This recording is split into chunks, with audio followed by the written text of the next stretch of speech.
This is a city skyline recognized internationally. If you Google Vancouver, this image comes up. A downtown development that has not only changed the city, but has been copied, even duplicated by other major cities around the world. A vibrant, sustainable, bustling downtown where residents and families live, work, and celebrate life without having to get into their car. Concord Pacific Developments has been building here for 3 decades. Over 50 high-rises, 10,000 new homes, tens of thousands of people moving in and changing the way they live. On a train or by boat to this place. The DNA of Vancouver is the dream. The Concord model is so admired, the future builders, some of the brightest students from prestigious Cornell University who study best practices of urban development and real estate, have come to Vancouver to learn. I think a lot of other cities have looked at Vancouver as a model that can be used in their cities to make them more livable and more sustainable. The real estate model of the world for successful cities. It is a remarkable urban living success story. Yaletown and Falls Creek transformed by a single developer, the City of Vancouver, its residents, and a visionary planning department. This whole project, not just Expo, but the entire development of this project and the way it was done, the care with which it was accomplished, has become something that is now referenced all around the world. There's even a word for it, Vancouverism. This project was, I would say, 15 years ahead of the world wave to understand the future of cities. You get this wonderful synergy with the whole idea of live, work, play, a complete community city, where 76% of the people that live in downtown Vancouver don't take a car to work. They take public transit, or they walk, or cycle. And so when you do it right, you get a city that people want to live in. Vancouverism, as it's defined, established community amenity packages. Concord Pacific built parks, the seawall, and other neighborhood amenities, and taxpayers didn't have to foot the bill. That same community amenity plan that started here is now standard building practices in cities and communities around the world. Again, going back to this vision that seems to have come out of both the collaboration of community members, elected officials, and the development community, that process lends itself to creating something like this. It's just incredibly vibrant. This model of Vancouverism, as we've learned it, is being replicated in other cities around the globe. I think Concord Pacific has been a huge contributor to what Vancouver is today, what Vancouverism is today. They've thought of quality, they've thought of the quality of the public spaces, they've thought of the quality of the places that people live. This is a pretty right deal. It worked really well for the city and for the province. Really what Concord Pacific allowed us to do is to achieve a whole set of city goals comprehensively in one project, not just a project for real estate, but all of those other public goods, as we call them, those parks, community centers, daycare, the school, the public art, the seawall, all of that would have had to come from taxpayers' dollars, which we as politicians would have had to go to say to our taxpayers, we're going to charge you for accommodating growth. It wasn't always this way. Back in the early 1980s, the Falls Creek and Yaletown lands were a transforming, partly contaminated industrial strip.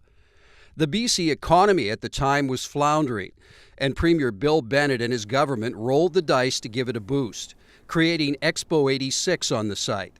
A World's Fair that not only lifted the spirits of British Columbians, its 22 million visitors put Vancouver on the world map. After the fair, the BC government decided to go in a unique but controversial direction, establishing housing and commercial development on the Expo lands using a single developer, Concord Pacific. It's turned out to be the right move in every way. As business-only downtown centers, particularly in U.S. cities, were beginning to fail, Vancouver, with Concord, moved in a different direction, establishing urban communities down here where people could live and work.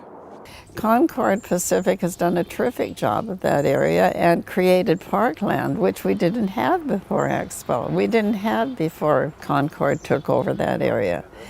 They have created so many jobs, and they continue to do so. They're still building. But looking back at it all, and certainly I think at the time, having considered all the factors, it was the right choice. Concord has done a super job. At the time, there was a lot of criticism for the, one big piece of land being sold to one person. But in hindsight, it was a genius move, and it made the whole thing pull together. Concord brought sustainability to downtown with the right mix of businesses in its residential community. The new locals have short walks to restaurants, banks, the Roundhouse Community Center, the school, bike shops, daycares, a downtown Costco, and the seawall. Provence and Reckless Bikes were two of the first businesses to buy into the unique development plan, and it's been a win-win for everyone.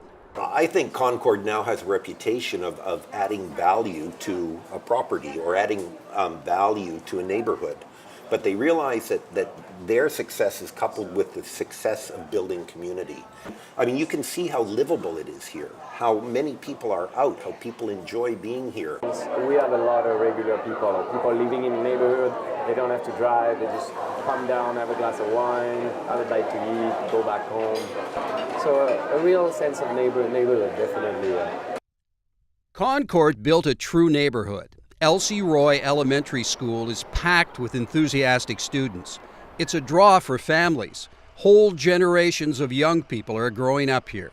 I've grown up here. I've attended Elsie Roy Elementary grade school actually a year after it was opened. My whole family and everything. It's been really great. Yeah. You have Elsie Roy Elementary, you have the Roundhouse Community Center. It being so close by just makes it so much easier to engage in community activities. I have to say, there's everything here. There's everybody knows each other. You don't feel like you're ever alone. There's so many amenities. So safe, and it's just a wonderful place to be. The quality and caring that has gone into homes and businesses here has been passed along to other developers in Metro Vancouver. Concord Pacific has raised the bar for all builders.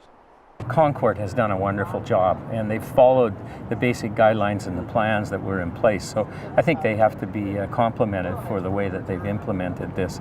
In '86, we needed a master plan community, and Terry Huey and Concord Pacific carried out the vision, and I think they carried out the vision times two. Yeah. So the vision was never tampered with because Terry Huey saw Concord Pacific through from beginning to end. And that is very rare. It wasn't a land play. It became a community development play. This project really raised the bar for all the projects in the city, which meant that all the rest of the projects as they've come down the pike through the years have been way better than they might have otherwise been. Concord Pacific has proven it's more than a builder. It cares for its communities. The company has contributed tens of millions of dollars supporting events and charities in Metro Vancouver communities and continues to do so here and in other neighborhoods it has built across Canada. This year, the developer funded the new paddle center in Falls Creek, a recreational facility that supports local and international competitions. And the quality of a public realm that is integrated as part of their developments has really bolstered the concept of a livable city for us. They're very community oriented. They're very involved in the community. It is all about community building. It's not just about putting buildings up. Billionaire businessman Jimmy Pattison, who as the Expo 86 president gets credit for making the fair successful, also recognized the potential for the development of the Expo lands. He built his first urban fair grocery store here, taking out a 30-year lease. He was a believer then and still is. The people that had all the planning involved deserve the credit for it because nobody, I don't think, can imagine, in fact, what's happened to downtown Vancouver. And today, what we have in Falls Creek compared to what we had before 1986 is like night and day. It changed the whole city. When you go travel, there's always a place that you see on a picture that I have to visit that place, right? We want it to be a place like that. There's not too many companies that have the chance to develop a skyline scale project. With that comes a lot. I feel the responsibility. We are quite proud that we are exporting that Vancouver culture, our Vancouver design to the world. Vancouver and Canada, we are the beacon, what an open society should look like.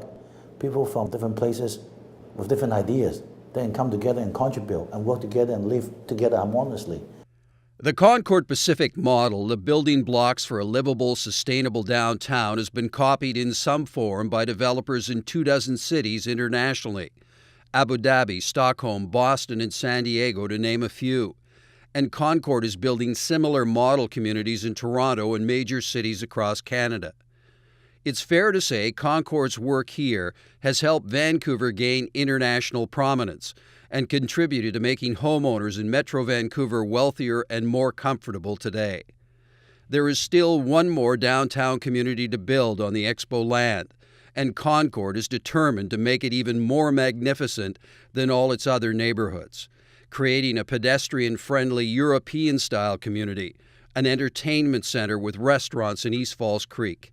It will continue Concord Pacific's legacy of quality building into the next decade.